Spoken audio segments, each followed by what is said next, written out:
नमस्कार दोस्तों, कैसे हैं आप सब। आई होप आप सब स्वस्थ होंगे, मस्त होंगे, खुशहाल होंगे, मज़े में होंगे। तो चलिए शुरू करते हैं इस कहानी का दूसरा और अंतिम भाग, जिसमें मैं आपको इस कहानी के एंडिंग के साथ साथ ये भी बताऊंगी कि अगर ऐसी सिचुएशन किसी की भी लाइफ में आती है तो उसे क्या करना चाहिए और क्या नहीं करना चाहिए।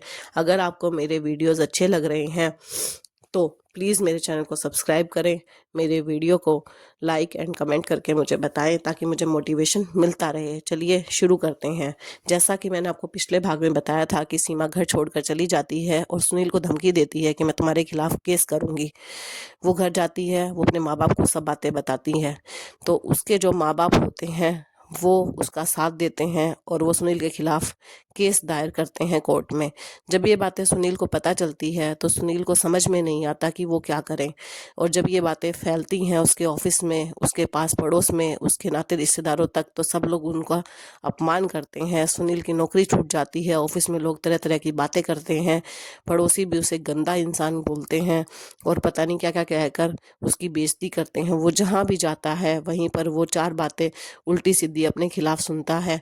उसके माँ बाप भी जहाँ जाते हैं वहाँ पर उनका अपमान ही होता है। इस तरह से सुनील परेशान हो जाता है। एक दिन जब सब लोग सो जाते हैं तो सुनील फांसी के फंदे पर झूलकर अपनी जान दे देता है। और उस टाइम जब सुबह माता पिता को पता चलता है तो उनके पास कुछ भी नहीं रहता, क्योंकि उनके घर का चश्मो चिराग, उनका इकलौता वारिस इस दुनिया से जा चुका था। सुनील तो चला गया लेकिन पीछे ढेर सारी बातें छोड़ गया और माँ बाप को छोड़ गया अकेला, उस सिचुएशन में जिस सिचुएशन का शायद कभी भरपाई हो ही नहीं सकती। चाहे आप कुछ भी कर लो, लेकिन ये चीज़, मेरा ये मानना है कि सुनील को ये कदम नहीं उठाना चाहिए था। बाकी आप लोग कमेंट करके मुझे अपनी राय ज़रूर बताइए कि सुनील ने जो किया क्या वो ठीक था या गलत था। तो चलिए अब बात कर लेते हैं कि ऐसी सिचुएशन का पहले से पता कैसे लगाया जाए और फिर अगर अगर ऐसी सिचुएशन आती है तो उसके लिए हम क्या कर सकते हैं। तो इन चीज़ों के बारे में अब डिटेल में बात कर लेते हैं। पहली बात, अगर ये हर घर की कहानी है, लगभग मोस्टली घरों की, मेरा ये मानना है 90% घरों की कहानी है कि सास बहू की आपस में नहीं बनती। कहीं पर सास के विचार अलग होते हैं, कहीं पर बहू के विचार अलग होते हैं। और जब दो इंसान है, जब हमारी उंगलियां ही बराबर नहीं हैं, तो हम क्या उम्मीद कर सकते हैं कि दो इंसान की सोच क्या सेम होगी? नहीं हो सकती ना। तो जब लड़ाई झगड़े ज़्यादा बढ़ जाते हैं, सास बहू के घर में कलेश का माहौल हो जाता है, तो उस टाइम पत्नी को लेकर अलग रहना कि चलो ठीक है, कम से कम प्यार बना रहेगा, घर में शांति बनी रहेगी, एक सही डिसीजन है। मैं इस चीज़ के बिल्कुल फेवर में हूँ कि अगर पत्नी की और माँ की, पति की माँ की और पत्नी की अगर नहीं बन रही तो ऐसी सिचुएशन में अपनी पत्नी को लेकर अलग रहना कोई गलत नहीं है। इस सिचुएशन में अलग रहना सबसे अच्छा सॉल्यूशन है, ठीक है। लेकिन जब आप अपनी पत्नी को लेकर अलग रह रहे हो तो पतियों की जिम्मेवारी बनती है कि वो नोटिस करें, वो बारीकी से ध्यान दें कि उनकी पत्नी पूरे दिन करती क्या है। क्या वो आपके घर के प्रति जो उसकी जिम्मेवारी है उसको निभा रही है? क्या वो आपके प्रति जो आप उसकी जिम्मेवारी है, जैसे कपड़े धोना, या आपको, अगर वो हाउसवाइफ है तो तब मैं बात कर रही हूँ कि आपके लिए खाना बनाना, या आपके साथ प्यार से पेश आना, या आपकी बातों को गौर से सुनना, आपकी प्रॉब्लम को समझना, आपको मोटिवेट करना टाइम टू टाइम, या आपको इमोशनली सपोर्ट करना। अगर वो ऐसा कुछ कर रही है, चाहे वो हाउसवाइफ भी है और चाहे ऑफिशियल, मतलब ऑफिस में जाने वाली वर्किंग वूमेन भी है, ठीक है। अगर वो आपको सपोर्ट कर रही है तो ठीक है। अगर आपकी पत्नी आपको सपोर्ट नहीं कर रही है, वो अपनी जिम्मेवारियों को अच्छे से नहीं निभा रही है, आपके साथ मिलकर नहीं चल रही है, आपकी हर बात का विरोध करती है, आपसे अननेसेसरी की डिमांड करती है, आपके साथ हमेशा चिड़ी चिड़ी रहती है, या लड़ाई करने के बहाने ढूंढती है, या आपको सिर्फ और सिर्फ अपनी ख्वाहिश पूरी करने का जरिया बनाया हुआ है उसने, लेकिन आपके प्रति जो उसकी जिम्मेवारी है उससे वो बिल्कुल भी नहीं निभाना चाहती, तो ऐसी सिचुएशन में इसका मतलब साफ साफ ये है कि आप एक टॉक्सिक रिलेशनशिप में हो। दूसरी बात, अगर आपकी पत्नी बात बात पर आप पर शक कर रही है और शक करती है और हर बार उसका शक गलत साबित हो रहा है, लेकिन फिर भी आप उसे इतना समझा रहे हो, फिर भी वो नहीं मान रही और आपके साथ लड़ाई झगड़ा कर रही है, तो आपको ऐसी सिचुएशन में तलाक लेना चाहिए, या पत्नी से अलग हो जाना चाहिए, या अपने घर वालों से बात करनी चाहिए, या रिलेशनशिप एक्सपर्ट से सलाह लेनी चाहिए, ठीक है। अगर आप ऐसी किसी सिचुएशन में हैं तो सबसे पहले अपने किसी क्लोज फ्रेंड से या क्लोज रिश्तेदार से या फिर अपने माँ बाप से इस बारे में खुलकर डिस्कस करें। अगर आपको अपनी पत्नी से प्रॉब्लम है, सबसे पहले आप अपनी पत्नी से खुलकर बात कीजिए कि मेरी ये सिचुएशन है, मेरी ये फाइनेंशियल कंडीशन है, मेरी जो ये मेरी कंडीशन चल रही है, मैं इमोशनली इस चीज़ से परेशान हूँ या कुछ भी है। अगर आप दोनों एक दूसरे से खुलकर बात करते हैं, एक दूसरे को बताते हैं कि मुझे तेरी ये आदत पसंद नहीं है या तुझे मेरी जो आदत पसंद नहीं है वो मुझे बता, मैं उसे चेंज करने की कोशिश करूंगा, जो तेरे में कमी है उसे तू एक्सेप्ट कर, उसे दूर करने की कोशिश कर, खुलकर बात कीजिए। अगर पत्नी मानती है तो ठीक है, नहीं तो आप अपने अपने किसी क्लोज रिश्तेदार से, क्लोज फ्रेंड से या माँ बाप से इस बारे में डिस्कस कर सकते हैं, जिसके साथ कंफर्टेबल होकर आप बात कर सकते हैं, ठीक है, उससे राय ले सकते हैं। और अगर फिर भी अगर आपको कोई राय नहीं अच्छे से मिल रही है, नहीं आपको आपकी मैरिड लाइफ में कोई सुधार आ रहा है, तो आप किसी रिलेशनशिप एक्सपर्ट्स के पास जा सकते हैं और उससे अपनी सिचुएशन बताकर उससे राय ले सकते हैं, ठीक है।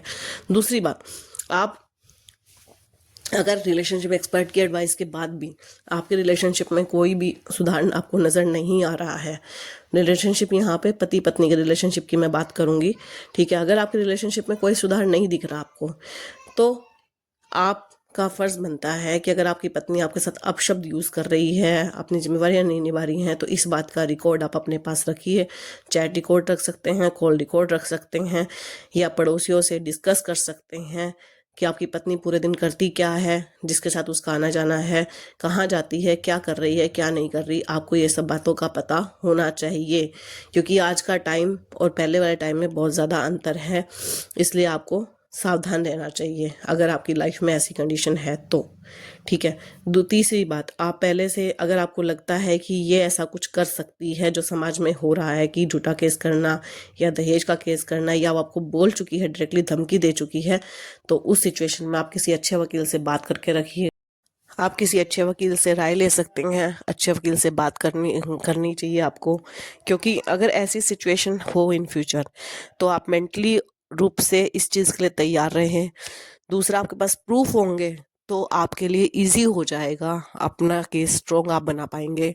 और सबसे आखिरी और सबसे इम्पोर्टेंट बात जो मैं आप सबसे कहना चाहूँगी कि चाहे कोई भी इंसान हो, उस कितनी भी बड़ी से बड़ी प्रॉब्लम हो, हर चीज का सॉल्यूशन हो सकता है, हर समस्या का समाधान इस धरती पर मौजूद है।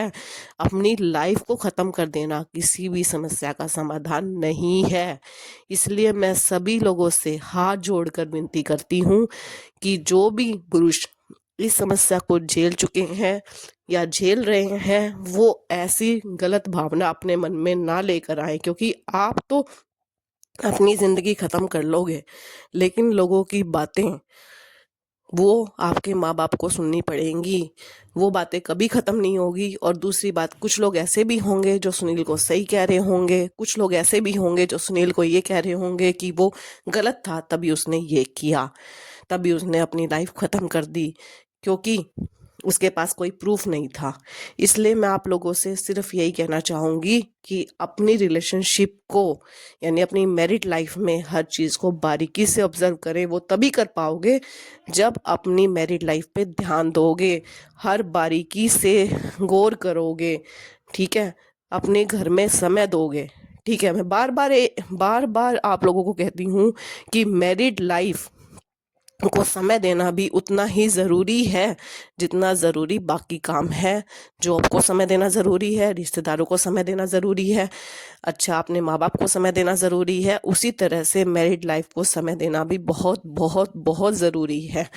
दूसरा, आप लोगों के पास प्रूफ होगे तो ऐसा कुछ नहीं होगा। और दूसरा, आप लोगों को हमेशा ध्यान में रखना है कि सुसाइड किसी भी समस्या का समाधान नहीं है। इसलिए जो सुनील ने कदम उठाया, मैं उसका विरोध में हूँ, मैं उसका कभी भी पक्ष में नहीं हूँ कि उसने सही किया। वो बेचारा क्या करता, हाँ वो बेचारा था, उसके साथ गलत हुआ, लेकिन हमारी कहानी का पात्र जैसे बहुत से लोग हैं जिनके दिमाग में ये चीज़ आती है, क्योंकि ये जो कानून है वो बनाया तो गया था महिलाओं के हितों के लिए, लेकिन कुछ महिलाएं इसका गलत फायदा उठा रही हैं। मैं यहाँ बता दूं, मैं सब महिलाओं के लिए बात नहीं कह रही हूँ, मैं कुछ महिलाओं को लेकर बात कर रही हूँ। और इसी वजह से काफ़ी परिवार, लड़कों वालों के परिवार यानी कि लड़के का परिवार और लड़का कई पत्नियों को का मेंटली और फिजिकल टॉर्चर सहन करता है, क्योंकि उसे ये लगता है कि अगर इसने केस कर दिया तो सारा परिवार फंसेगा। इसलिए मेरी हाथ जोड़कर रिक्वेस्ट है कि अटेंटिव रहें। मेरा मकसद किसी को हर्ट करना नहीं है, किसी को नीचा दिखाना नहीं है। हो सकता है आप इस वीडियो को शेयर करके और इसको जितना भी ज़्यादा हो सके फैलाओ, लोगों तक पहुंचाओ। हो सकता है आप किसी इंसान की मदद कर पाओ। मेरा मकसद सिर्फ लोगों में अवेयरनेस फैलाना है, इसके अलावा किसी को नीचा दिखाना या किसी की इंसल्ट करना नहीं है। अब मैं वीडियो को यहीं ख़त्म करती हूँ। धन्यवाद।